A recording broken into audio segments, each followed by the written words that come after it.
Okay, so I think we're ready to call the board meeting to order. And our first item of business is the open meeting laws. So Maggie, would you be kind enough to read those as you always do? Absolutely. Consistent with Chapter 107 of the Acts of 2022, this meeting will be conducted by hybrid participation. The public may physically attend this meeting.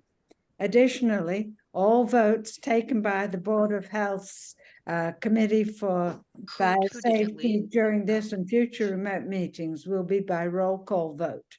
If you are calling on the phone, you can press *9 to request to speak. If you are watching on a computer or device, there is a raised hand button that you can tap or press to request to speak. Please use either of these options during oral communications to be recognized to speak. And note, order of the agenda can be modified at board's discretion. Thank you, Maggie. Next, we'll take attendance. Lynn Jackson, I am here as the chair of this biosafety subcommittee. Maggie Rosa, here as clerk of the biosafety committee. Eric Kaplan, member of the Board of Health. And I was also hoping that today we could introduce our new city director of public health, but unfortunately she was not able to join us for this meeting.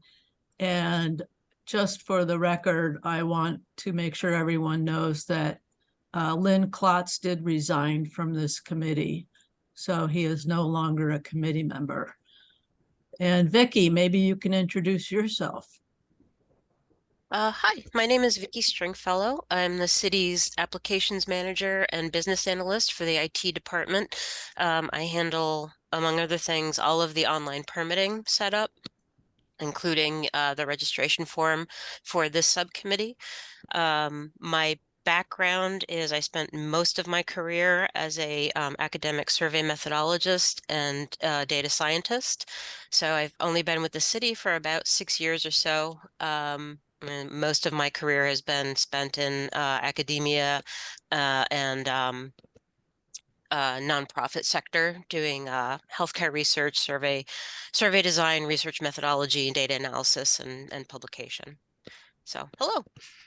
Well, we're very, very glad to have you with us. Vicki, may I ask that you just show your face for a brief second? I would love to see you because I've interacted with you. Okay, thank you. And it's always nice to put a face. That's okay. You've got a lovely smile. Thank you. So Vicki, I think much of this meeting is going to be you talking us through online registration applications and the submission process and the new Gloucester Biosafety Subcommittee website. So at this point, I would just turn the meeting over to you. Okay. So let me just make one correction. I didn't have anything to do with the website page. Okay. So I'm not sure if Lee is coming back to talk to you about that or not. That was not me. Okay, no problem. Okay. Sorry. So, oh no worries. We should be pretty quick. Were you, if any, did you guys have a chance to look over the document I sent to Lee that was the summary? Yeah, yes. Okay. So basically what I'm going to do is I'm just going to share my screen, and I thought we would do a walkthrough of, let's see, I don't want to share. Sorry, I don't want to share. I just want to share a, oh, all right, I'll just do this guy. Okay. Make you go away. Okay. You know what? I'm sorry. Let me just change this. That's too big. I'm just going to walk you through a test version of the, oh, there it is. That was silly. Okay, you see a screen that says do not use? Yes. Okay, perfect. Yes. So so I did the programming in draft. This is currently, well, I'll show you the whole thing. So this is the citizen view of the city's online permitting. So when they come here, eventually this will live under health department. For now, it just lives under not for public use because we're testing it. And I only got the information for one of the forms you had called the registration of RSNA use. I don't have anything called a permit, only the registration form. So that's what I've programmed in.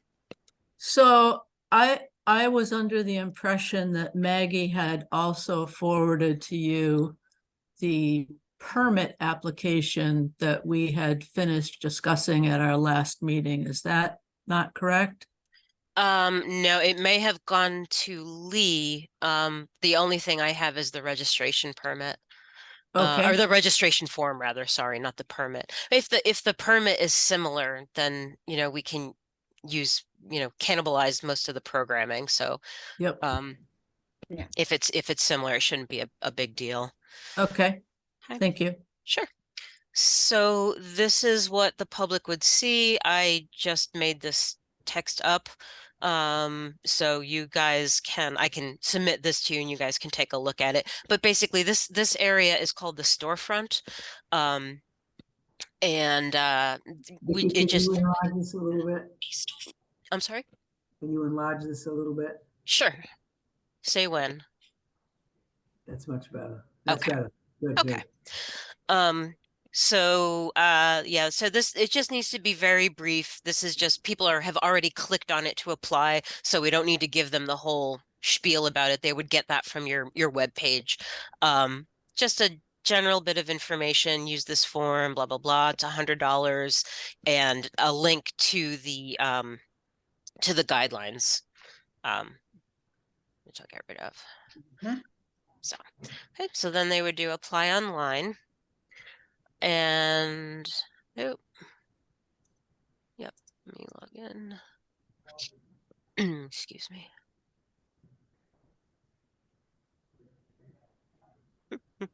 Okay, so in order to log in, you have to have a Viewpoint account or open it. The program used to be called Viewpoint. It's now called OpenGov Permitting and Licensing. So we use the two interchangeably, but we should call it OpenGov. And anybody who's ever applied for any type of permit in the city already has an account. And so it just basically says this is your account information. So you say next.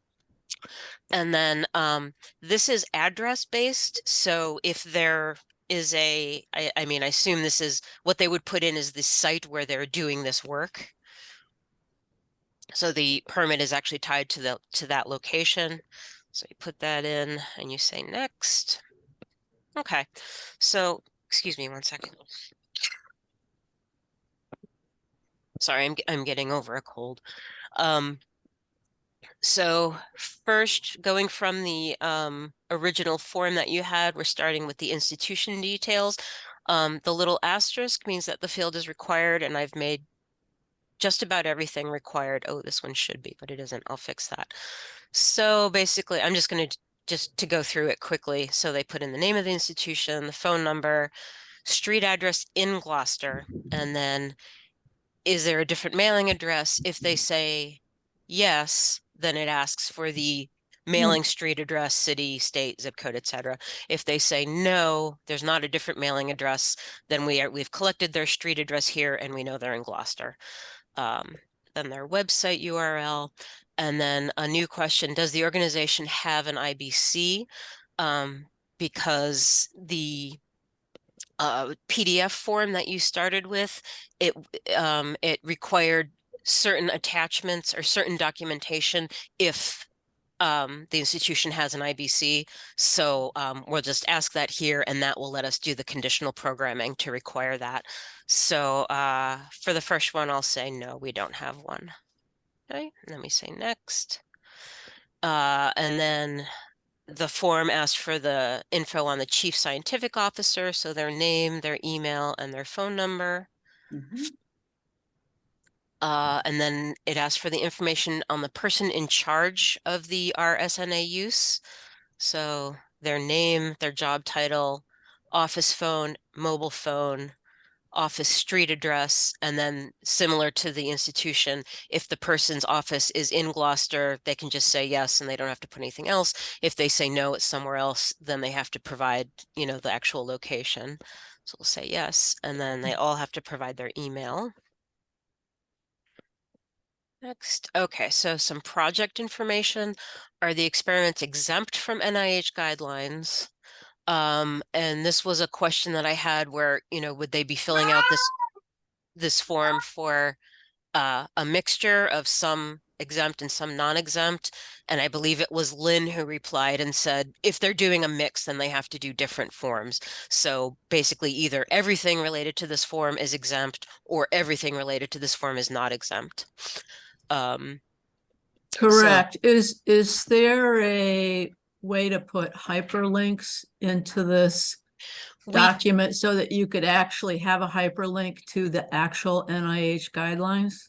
I would put that on the storefront, if you want that, because you never want to send somebody away from the middle of an online application. Yep. Well, I think that's a good point then. We should include a link, Okay. somewhere, because that's what we're referring to so many times in these applications. Sure. Just write a note at link storefront to NIH. Good Okay, point. no problem. Okay, so in this case, we'll say no, none of the experiments are exempt. So then it asks to mark which guidelines apply. Mhm. If I had said yes, then these are the only ones that would make sense. But if I say no, then so let's say it's F, I don't know, and E. Do the experiments include propagation of recombinant eukaryotic viruses? And I added this question because there was also in the original registration form, if you are using this, then you have to supply additional information. So by asking it here, that's how we can make that conditionally required. I'll say yes, we are. Yeah, if I can just interrupt Yep, again. So absolutely. the registration form is only for exempt experiments. If they're doing work that's not exempt, then it wouldn't be in this registration form. They would have to fill out the permit application. Oh, let me I'm So, gonna share a different screen. Hold on. Which one do I want? This one. Share. Okay. So this was the form I started with, and experiments conducted, written registration, and a use of at BL1, or only a use of recombinant at BL1. So so I assume it says exempt experiments and experiments conducted at BSL1, which I assume means non-exempt experiments, because otherwise it would be exempt experiments. And this is the registration form. That has always been somewhat confusing. And I think that you do have to go with, I think we had the conversation with Bill Jack about this, who has acted as a consultant for us. So maybe we need to clarify that once again, Lynn. Okay, yeah, that would be helpful. Yeah, and actually it might be helpful if you want to forward onto him that PDF document, because that shows everything that we're asking about and everything that we're requiring them to submit. So if it turns out that for registration, some of that isn't needed, that's only needed in the permit, I can just move that over to a new permit application. Yeah, that information actually is in the regulation. And the regulation has two separate sections. One that addresses simply registering activities, and then a second section which is entirely covering activities that need to be permitted. Yes.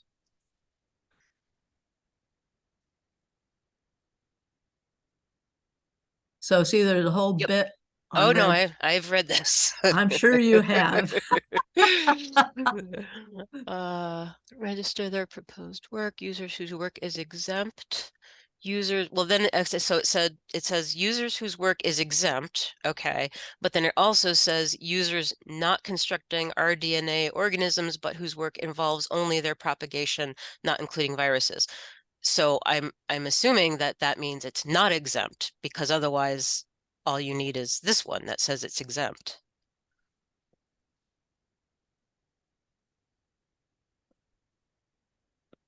Well, the way I read this is that if you're doing either of these things, you need to file the registration form.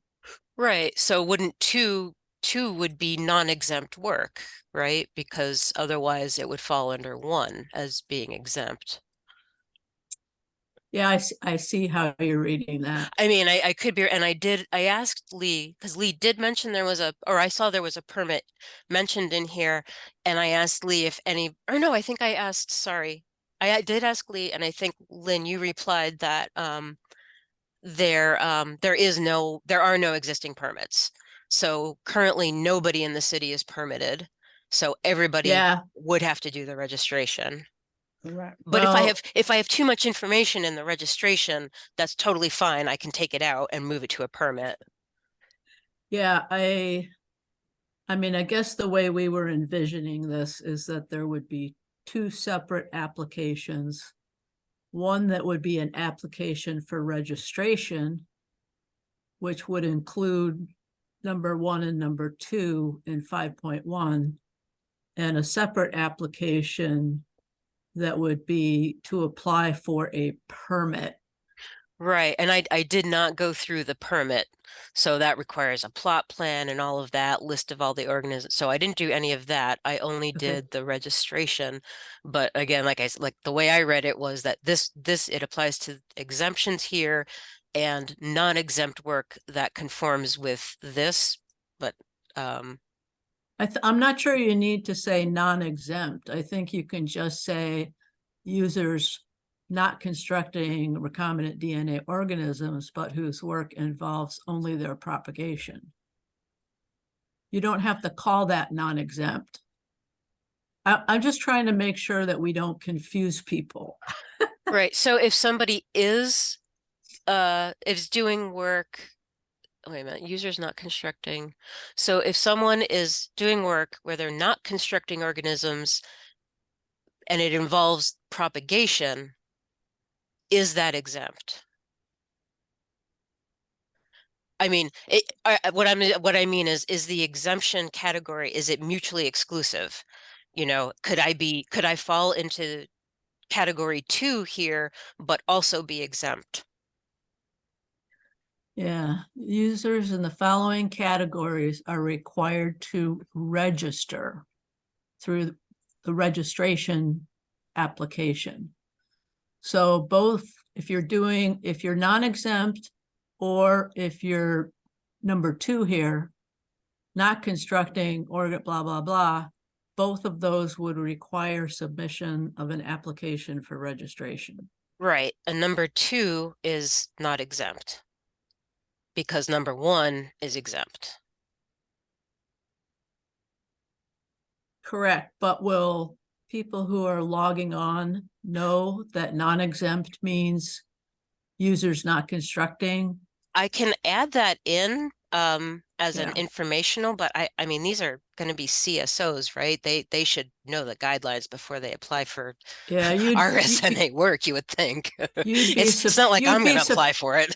you'd be surprised, and it's not usually the CSOs that are dealing with this. Okay. It's somebody else who has oversight for the lab itself. Okay. Do you guys agree, just to make it crystal clear to the applicants? Yes. Okay. So what I can do, I will put an instruction up here Mhm. that says, yes, all of the experiments are exempt. And then a separate one that says experiments are not exempt, but includes only whatever that phrase was. Does that make Right. sense? Okay. Right, right. That's No, I right. think that works. Okay. And then you probably won't have all these different sections. You guys would have to guide me on that. I looked through the NIH guidelines, and it looks like, again, if work is not exempt, then all of these sections apply, but I have no idea what that very specific group of constructing organisms but not involving only propagation, not including viruses. I have no idea which sections would apply to that. So Okay. if you all can read that and let me know, I'll take out the ones that don't make sense. Okay.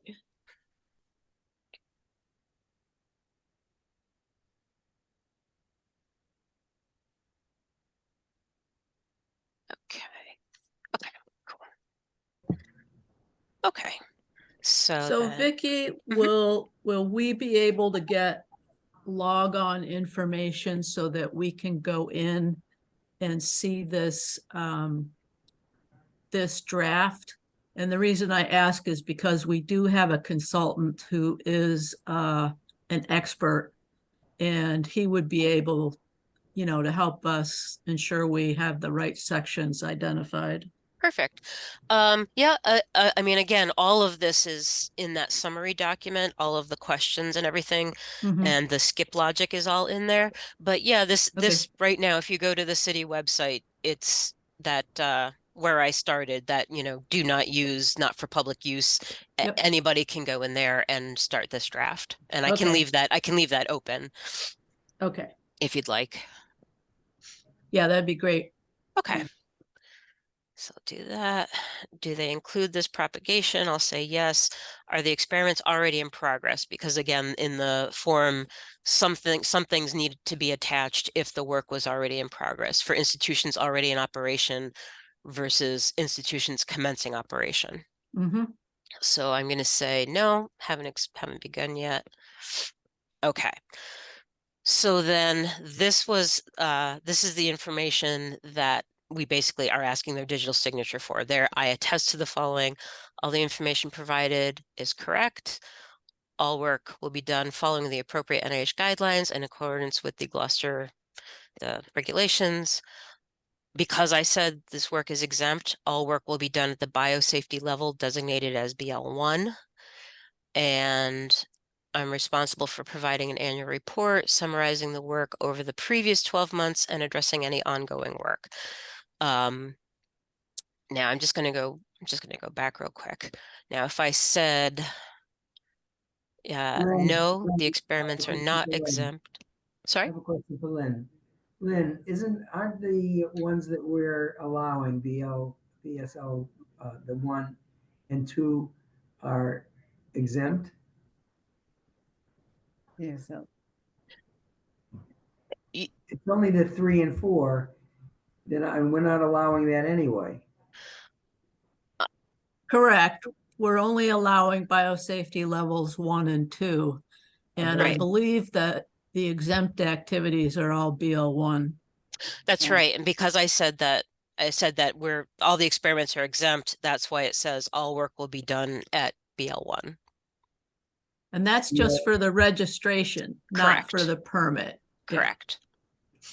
Now, if I had said, no, none of them are exempt, when I go to the next screen, it will say all work will be done at the appropriate level of biosafety containment. So it doesn't specify BL1 because it could be BL2. yeah. All right. Okay. All right. That makes no sense. All right. Okay. And if I had said, yes, the experiments are in progress, then this write-up includes work performed over the previous 12 months in my summary report. Mhm. Whereas if it's just commencing, I only have to do ongoing work and work plan for the following year. Yep, that makes sense. Okay, so type that. This is a date and time stamp. Okay, so we say next. So then we get the what happens next screen. So on the next screen, you will need to upload the following documentation. And this lists the summary describing the proposed work, including all of these things. Because I said this work includes this certain eukaryotic virus, that's why this is here. If I said, no, we're not doing it, then this would not show up on this screen. Everyone needs to provide the CV of the person in charge, the list of investigators and support personnel, description of annual safety training and refresher training, copy of contract with the licensed biological waste handler, and everyone has to submit a report summarizing the work. Oh, I'm sorry, any ongoing work and the planned work. And if the work is already ongoing, then or has already started, then they also have to provide the summary of any work done in the last 12 months. After you review the submit this form, you'll be prompted to pay the $100 registration fee. Then the subcommittee will review your application and contact you with further information. So, excuse me again. Sorry. Okay, so now they can't proceed until they upload all of this information. And that's everything that was listed on the page before. Gives them all the details. If I try to submit without uploading, it'll say, nope, you got to attach all that. So all of this stuff will come in time, for you to see. I just have to submit a dummy document.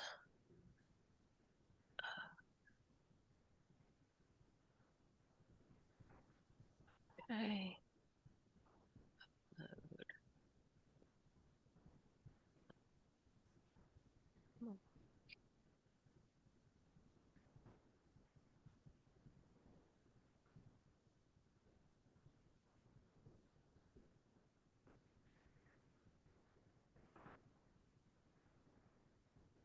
Okay. So now they're all uploaded, so then I can do next. Then it lets me review everything that I said and make any edits if I got anything wrong.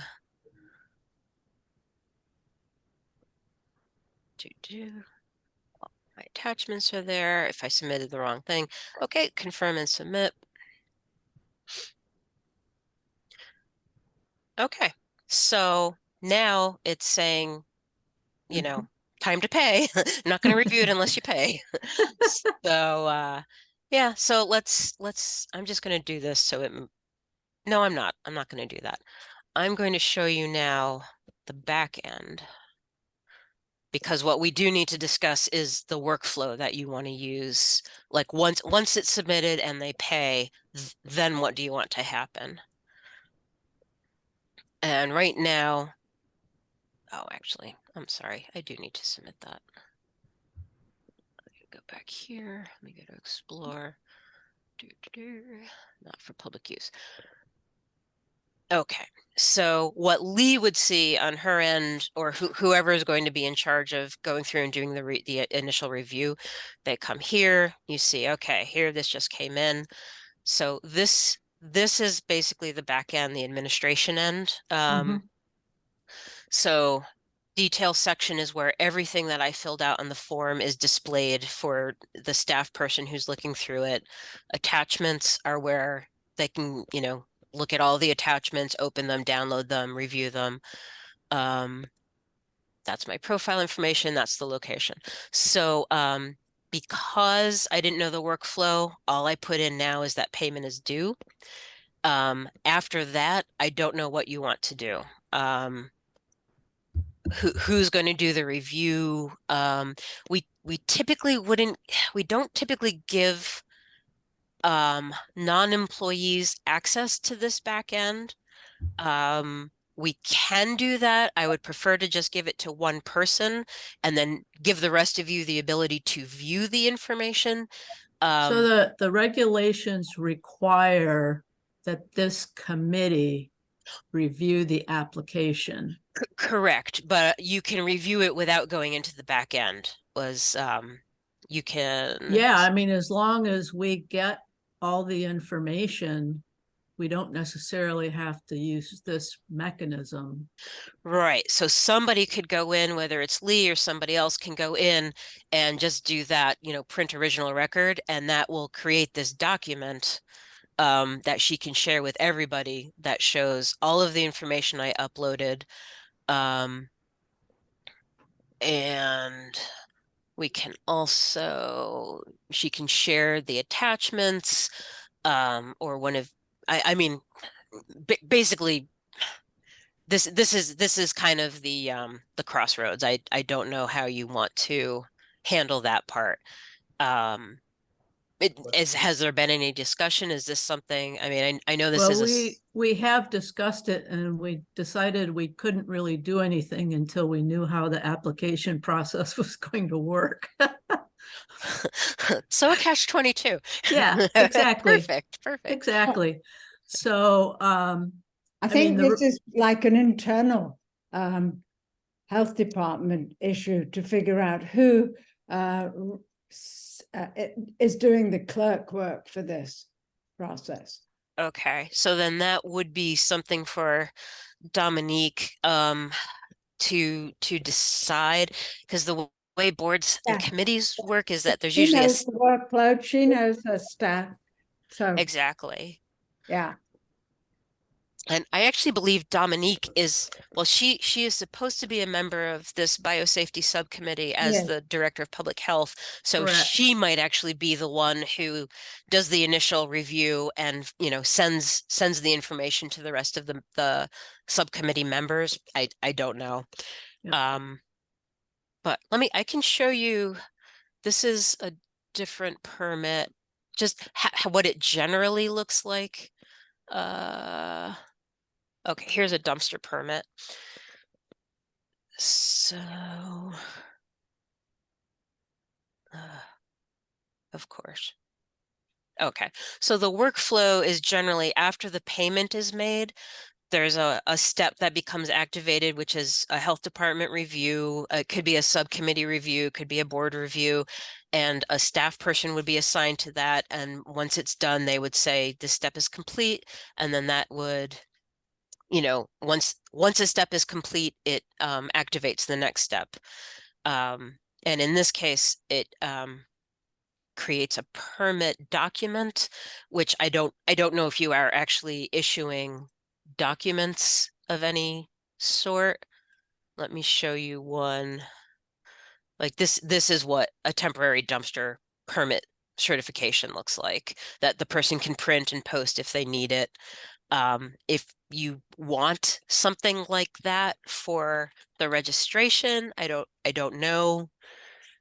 I think it would be helpful because these institutions are inspected Oh, by, okay. by, for example, occupational safety and health consultants. And in fact, we've already gotten queries because they didn't have any documentation. So I think having some sort of something they can hang on the wall, if you will, is probably very necessary. Okay, so they need a certificate once. So that would be, so then Dominique or Lee or whoever would go in once this submission is done and the payment is done. They would make sure everything is complete. They would use some mechanism to provide all of the information to the rest of the subcommittee members. You all would review it, and then the staff liaison, whether it's Dominique or Lee, would come back in. There will be another workflow step in here that says, final approval issued, and they will come in and complete that. That will put a date stamp on it. Once that step is completed, the system can automatically issue a certificate which I just program that with custom HTML. So whatever information you want to appear on that, we can make it appear. And then some of these we allow the applicant, once that certificate has been created by the system, we allow the applicant to go in and print it out. For some, we don't allow that. We make the department print it and mail it. So again, it's up to you. Like for the licensing board, they're not allowed to print anything on their own.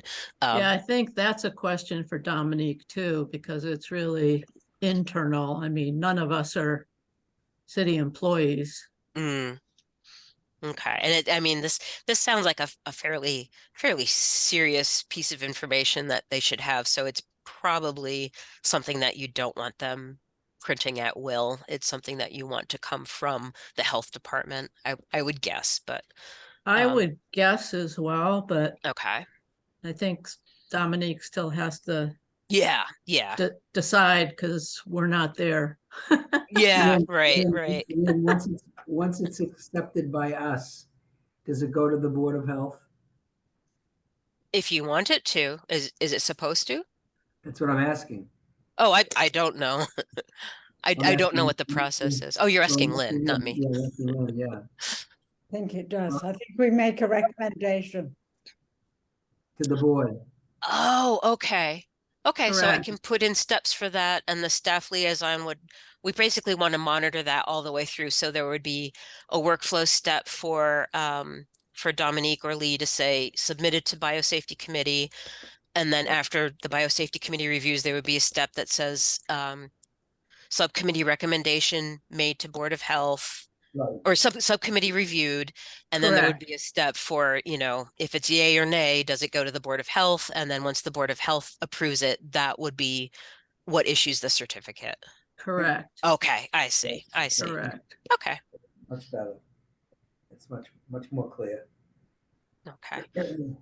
And all of those steps are date and time stamped, and the system keeps a log. So like in this case, all I've done is, created the record, but if I had gone in here and changed something, or if I had approved a step that said this has been finalized, all of that information is saved in a log, and we can print that. It's all saved, can't mess with it. So there shouldn't be any chicanery. Okay, yeah. Come on, when IT's involved, there's always chicanery. Whoa, hey, oh. I'm just pulling your leg. I understand, no worries. So I have a question. Mhm. If there is proprietary information that the entity does not wish to disclose, or at least redact things, how is that handled? Well, that's so when they submit it to the biosafety subcommittee. I mean, But- Yeah, I think there was some sort of introductory information about the committee and the requirements, and that included a statement Or did advising the applicant not to include any proprietary Okay, I didn't see information, that, but so- I think that's in some sort of introductory I remember that, Lynn. step.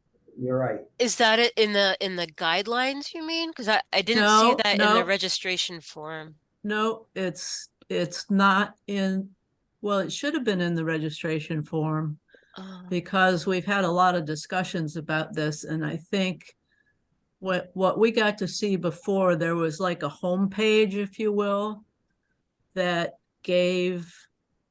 must be somewhere, because we've already reviewed it, that provides instructions to the applicant. We discussed this a lot. Okay. If let's see, is it on here? User approval. Yeah, I don't see anything about. No, this About was that. something that actually was part of the application setup. I mean, correct me if I'm wrong, Maggie and Eric, but it was an introductory section to Yeah, the yeah. application process that gave a general overview of, what's required, and specifically asked the applicant not to include any proprietary Okay. information in the documentation. I definitely remember discussing that, so it's gonna be. Okay. Maybe Yeah. it's in draft form. I did not see that on your webpage. Maggie, might you have that in your minutes? Yeah, this is your webpage. So if Yeah.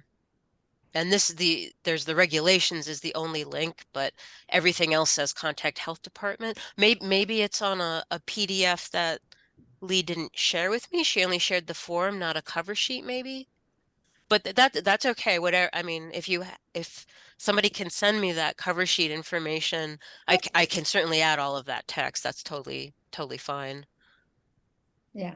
I don't remember who put that information together, but I thought it was Lee or somebody, you know, who was with the city, because someone showed us a draft that we all reviewed. Okay, wasn't me. Clearly, Not it. it wasn't you. It wouldn't have been the consultant, maybe sharing another communities? Nope. No? No, I Okay. don't think so. Okay. No. So maybe Lee can help us. Maybe she knows where that came from. Okay. I think it's an action item for us. It's been a long time since we've been thinking about this. So, I think we can go back and also look at our minutes and what we've drafted, okay? Okay. Yeah, and even if it's only from the minutes, if you just send me the text, I can Yeah, certainly add yeah. that in. Okay, great. Let me just make a note. Dominique has arrived. Hi, everybody. Hello. I'm sorry I wasn't able to join for the meeting today. We really look forward to working with all of you, though. We've already assigned a lot of homework to you, actually. Oh, okay. You know, I deserve it. That's perfect. Good way to learn. Very nice to meet you. I'm Lynn Jackson. I'm the chair of this biosafety subcommittee. Nice to meet you, Lynn. Again, I really apologize. It was domestic abuse prevention month moment, and I had to stand on the steps and read a piece of the proclamation. So I would have been there. Important. No worries, no worries. We assume that you're a very busy person. Maggie is the. Maggie and Eric, would you like to introduce yourselves? Hi, Dominique, welcome. We have met in the past because of Joe. Associations with the Health Board of Health. Yep. I think Joe's a little tired of me right now. Eric has met. Yes. You've already met her. Okay, well, so much for introductions. Vicky Stringfellow is the IT person. We've also met. I assumed. So Vicky, do we want to go back and review the things that we just decided Dominique would have Dominique to make will the do. decision on? I Sure. can also catch up with her. You know, if you all want to move ahead in the agenda, I can meet with Vicky separately as well.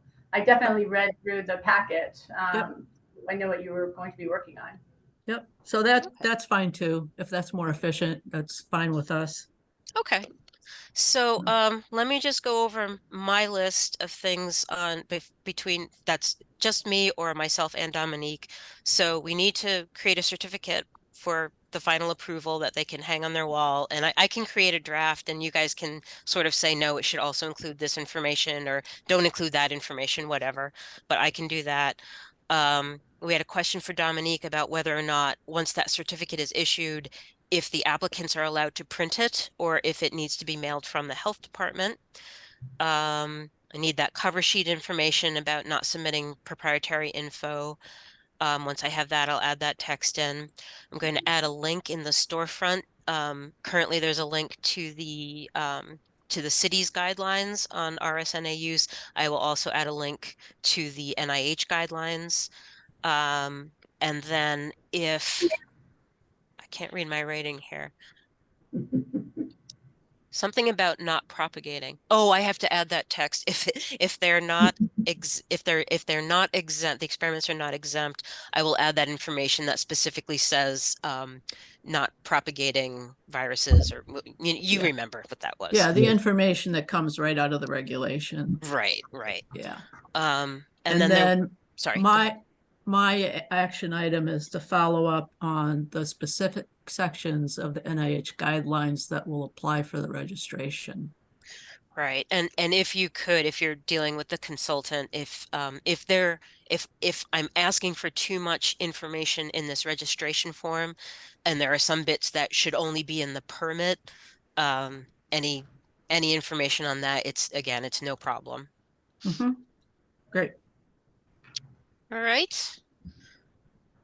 Did you all discuss the $100 fee? Yeah. Is that just what we're sticking with always, $100? The low barrier to entry there. Very low barrier.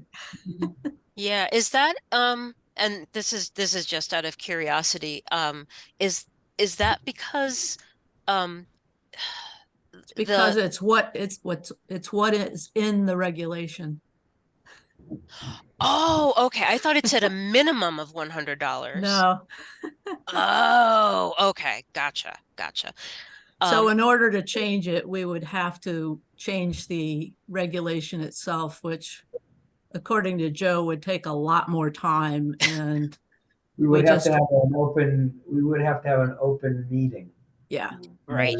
The number. So for now, to get this whole thing off the ground, we decided it was best to just move forward. Perfect. Yeah. Okay. Actually, speaking of that, are you aware, is it a non-refundable fee? I mean, in general, Vicky, isn't it the way it operates is that, once the certificate's got to be generated at that point in time, they sort of take that check. Because in the past, people haven't, been able to receive it. And so the monies have been returned, and that's a bit, painful for our finance department to do that.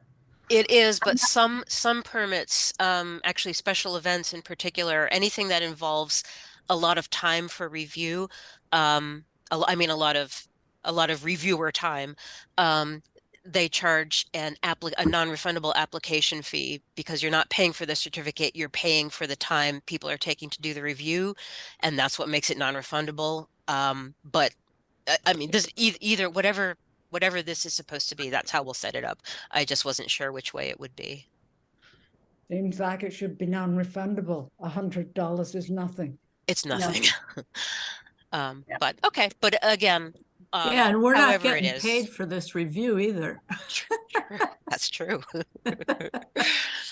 So, okay. So I can set it up either way. The way it is now, they're paying immediately after they submit the application before it's being reviewed, which assumes that it's non-refundable, but I can change that. So,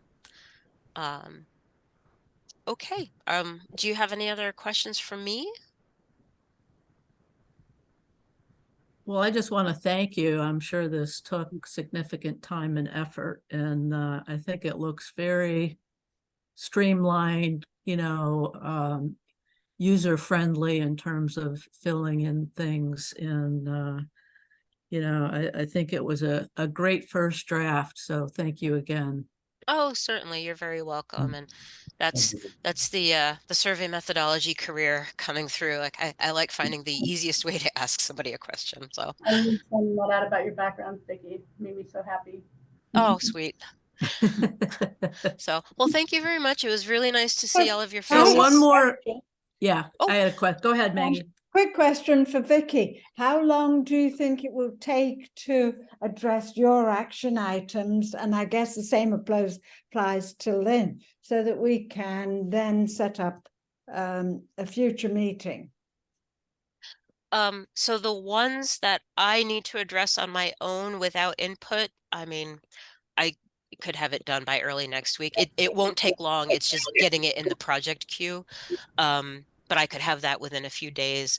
And then once I get the additional information, same thing. It's none of it is a heavy lift. It's just getting it in the project queue, which currently is fine, because it won't take so long, I can fit a half an hour in here or there as it comes up.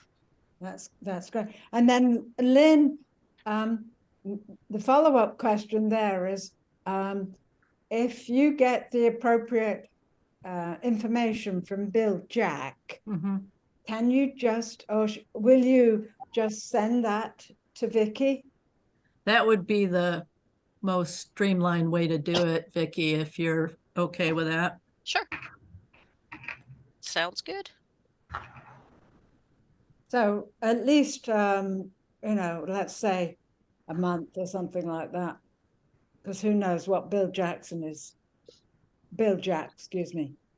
Yeah, it would be good to plan then to go through the final draft document to include the information that you'll get from Dominique in terms of the sort of the process piece Yeah. internally that we couldn't really address. Okay. And yeah, Mm, so sounds that good. sounds good. Great. Do we Thank you have- all very much. Oh, yeah. Oh, I'm sorry, Dominique. I'm just wondering, do we have any organizations looking to work on this process right now? Or is this just in anticipation? Well, GMGI is the only institution that we're currently aware of Mhm. that would need to submit a registration. We've had communications with them. And as far as our last communication with them, they were doing only exempt BL1 activities, but things do change over time. So I think, we would reach out to them once we have this up and running, and I guess they'll be our guinea pig. Perfect. Okay. Well, thank you all very much. Thank you. Pleasure meeting you. Okay. Okay, Apologies bye-bye. again for your ready to meeting. Take care. Thanks, you too. Bye-bye. All right. So that was very productive, I thought. And Maggie, you think you'll be able to find that section that we saw somewhere in the minutes about not including proprietary information? I will endeavor to do so. It should be Yeah. searchable somehow. Yeah. And then presumably, once we have a final registration application, then we would move to the permit application. And Dominique, we discussed this earlier with Vicky, and she thinks that probably she'll be able to use the registration application as kind of a template for building the permit application. There are just some differences in the information that has to be provided and that sort of thing. So hopefully that next step will go smoothly. That shouldn't take that We have operational process around the elements that have to happen in order for a permit to be generated. Roles and responsibilities, perhaps subcontractors that we're working with for evaluation. Or is it really just right now we're just working on the permit? So we did put sort of a flow chart together with the process, if you will. However, a lot of that we couldn't finalize until you decide how the rest of the process is going to work internally, basically. That was really my question: is am I on the hook for figuring that out and facilitating, which I'm happy to do. Okay. When you'll figure out a next meeting time after we get all this other stuff together? Yeah. So let's continue with our agenda. So Vicky made it clear to us that she was not the person who was responsible for our subcommittee's web page on the Board of Health page.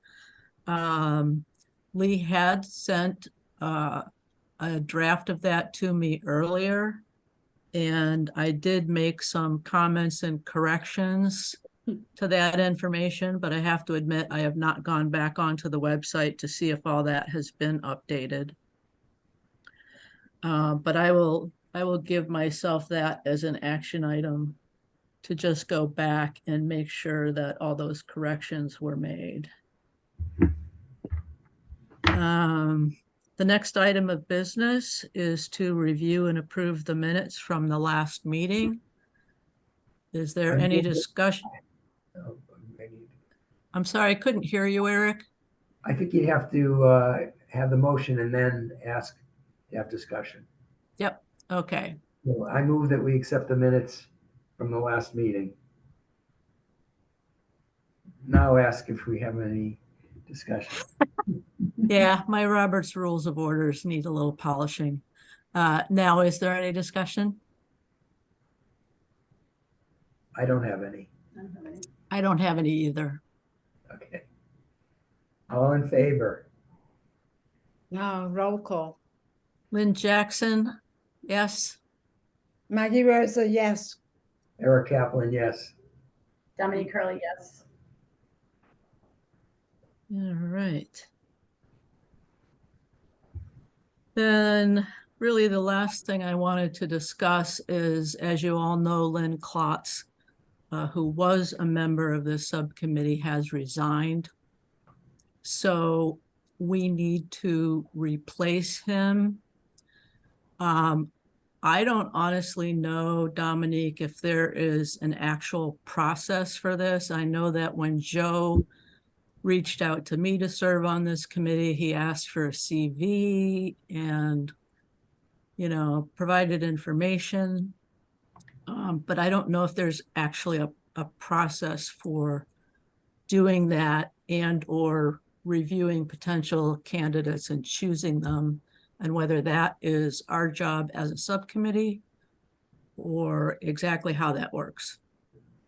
I don't have that answer for you. I know that Joe had felt that as Lynn was leaving, it was a good time for me to join in, but I'm obviously not the replacement for that party, and I don't know the protocol. I can look it up for you and get back to you, Lynn. Happy to Yep. do that for you. Back to the board as well. Yeah, that would be great because actually Maggie and Joe do have a couple people they're thinking about as candidates. Eric, I don't know if you have thought about this at all and whether or not you may have some candidates to suggest, but yeah, if you could clarify for us what the process is. And then I believe that the mayor actually has to write a letter appointing this person to the biosafety subcommittee. Yeah. Is it our responsibility to tell the mayor that Lynn resigned?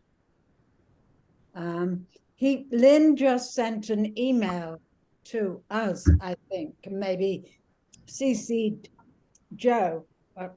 Yes, he did CC Joe, I remember. And Lee, I think. So again, that's part of the process of how we officially remove Lynn from the list of members. I can look into that as well, Maggie. It's online. And because the mayor may have people that he would Recommend. so we should at least give him the option.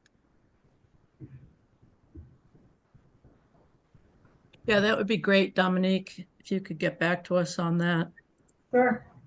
And does anybody have any new business or anything else to bring up at this meeting? I do not. I do not. I do not. I do not.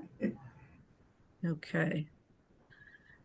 So I think we can entertain a motion to adjourn. I move that we adjourn. Or adjourn. I approve that we adjourn. And then after we adjourn, we will look at our calendars to set up the next meeting, if everybody's okay with that. Yes. Are you going to do that now? Yes, Okay, let's, fine. I didn't get, yeah. Okay. so we thought we would do it in about a month to make sure all the behind the scenes stuff can be updated. Mhm. All right. So like the 8th or the 9th, What about So- Thursday, the 2nd of November? 2nd? The 2nd of November actually would work for me. Works for me. And is it at this time? Because there's a Board of Health meeting that night, so.